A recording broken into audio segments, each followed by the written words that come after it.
अस्सलाम वालेकुम। कैसे हैं आप सब? उम्मीद है सब खैरियत से होंगे। चलें जी, स्टार्ट करते हैं आज की रेसिपी।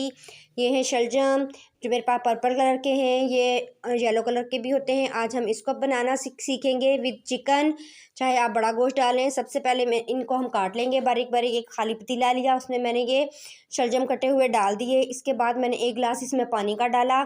साथ ही में इसमें आधी चम्मच हल्दी, थोड़ा सा नमक ये डाल के अच्छे से मिक्स अप कर लूँगी और ढक्कन दे के इसको पकने के लिए रख दूँगी। इसके बाद मैं कढ़ाई लूँगी, उसमें ऑयल डाल के मैं प्याज ब्राउन होने के लिए रख दूँगी। प्याज जैसे ही ब्राउन होंगे तो मैं इसमें डाल दूँगी हरी मिर्चें, अदरक लहसुन का पेस्ट जो मैंने कूट लिया। इसको अच्छे से भूनेंगे, इसका कच्चापन ख़त्म करेंगे। ये देखें, अच्छे से हम इसको भून लेंगे अच्छी तरह। इसको अच्छे से भूनने के बाद अब मैं इसमें बाकी स्पाइसेस डालूँगी। सबसे पहले मैं इसमें आधी चम्मच हल्दी डालूँगी, 1 चम्मच भर के मैं इसमें डालूँगी लाल मिर्च पिसी हुई और आधी चम्मच नमक डालूँगी। नमक कम डालेंगे क्योंकि हमने शलजम में भी नमक डाला है। इसको थोड़ा-सा मिक्स अप करने के बाद मैं इसमें टमाटर डाल दूँगी, ये कटा हुआ। टमाटर डालने के बाद थोड़ा-सा इसको हिलाएँगे और मैं अब इसमें डाल दूँगी दही। दही तकरीबन हम आधी प्याली इसमें डालेंगे। आधी प्याली दही डालने के बाद मैं इसको अच्छे से भून लूँगी मसाले को अच्छे से भूनने के बाद अब मैं इसमें डालूँगी चिकन।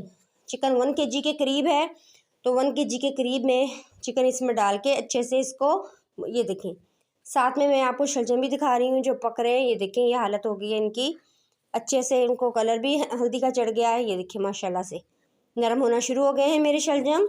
चलें जी, अब मसाले की तरफ आते हैं। मसाले में अब मैंने चिकन डाल दिया है। 1 किलो के करीब चिकन है। इसको अच्छे से इसको भून लेंगे 2 से 3 मिनट के लिए। इसको मिक्सअप करेंगे। ये देखें 2 से 3 मिनट हो चुके हैं। अब मैं इसमें थोड़ा सा पानी डालूँगी। थोड़ा सा पानी डाल के इसको ढक के पकने के लिए रख दूँगी ताकि चिकन अच्छे से गल जाए। ठीक है जी, अब हम आते हैं शलजम की तरफ। ये देखें, ये शलजम है, ये तकरीबन हो चुके हैं। अब ये मधानी है, मुझे नहीं पता इसको और क्या क्या कहते हैं, लेकिन ये मधानी है। मधानी से हम इसको अच्छे से दबा दबा के इसका चूरा कर लेंगे। ये देखिए माशाल्लाह से इसका मैंने चूरा कर लिया है। ये देखिए, अब मैं इसमें थोड़ी और चीज़ें डालूँगी। अब मैं इसमें थोड़ा सा ऑयल डालूँगी क्योंकि हमने इसको भूनना है बिल्कुल सालन की तरह। आधी चम्मच मैंने लाल मिर्च पाउडर डाल दिया इसमें और मैंने ये 1 चम्मच भर के चीनी का डाल दिया। ठीक है, चीनी इसलिए कि ताकि इसकी करवाहट थोड़ी बहुत अगर होगी तो ख़त्म हो जाएगी। अब मैं इसमें तकरीबन 4 से 5 चम्मच दही डाल दूँगी। दही डालने के बाद इसको मैं अच्छे से भून लूँगी। हिलाते जाऊँगी, भूनते जाऊँगी, हिलाते जाऊँगी, भूनते जाऊँगी। ये देखें, आग बंद कर दी है मैंने और ये मेरे भून के शलजम कुछ इस हालत में है।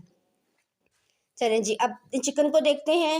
ये देखें माशाल्लाह से चिकन भी तकरीबन गल चुका है, पानी उसका सूख चुका है। अब हम क्या करेंगे, जो शलजम है ना वो हम डालेंगे इस चिकन में, क्योंकि मैं शलजम को पहले ही भून चुकी हूँ। तो अब उनको चिकन में शामिल करके अच्छे से हम फिर दोनों चीज़ों को इकट्ठा भूनेंगे ताकि अगर थोड़ा बहुत पानी शलजम में रह गया हो या चिकन में रह गया हो तो वो भी अच्छे से खुश्क हो जाए। ये देखिए माशाल्लाह से अच्छे से मैं इसको भून लूँगी और फिर डिश आउट करूँगी। ये देखिए माशाल्लाह से अच्छे से मैं इसको मिक्सअप कर लेती हूँ। बहुत इतना मज़े का ये बनता है और बच्चों को तो बिल्कुल भी नहीं पता चलेगा कि आपने इसमें क्या डाला है। ये देखिए माशाल्लाह से हिलाते जाएं और इसको भूनते जाएं। ध्यान से आप हिलाइएगा क्योंकि जो चिकन है वो गला हुआ है, ये ना हो कि बोटी जो है वो टूटती जाए। ये देखिए माशाल्लाह बहुत अच्छा कलर आया है और फ्लेवर का तो आप मत पूछे, जो भी खाएगा तो एकदम से बोलेगा वाह। ये देखिए, अब मैं इसको डिश आउट करती हूँ। चलें जी, डोंगे में इसको डालते हैं। ये देखिए, डोंगे में डालने के बाद इसमें आप धनिया खूब सारा डालेंगे तो ज़्यादा मज़ा आएगा, लेकिन जितना है आपके पास उतना डाल दें। ये देखिए माशाल्लाह से बहुत ही खूबसूरत मज़ेदार किस्म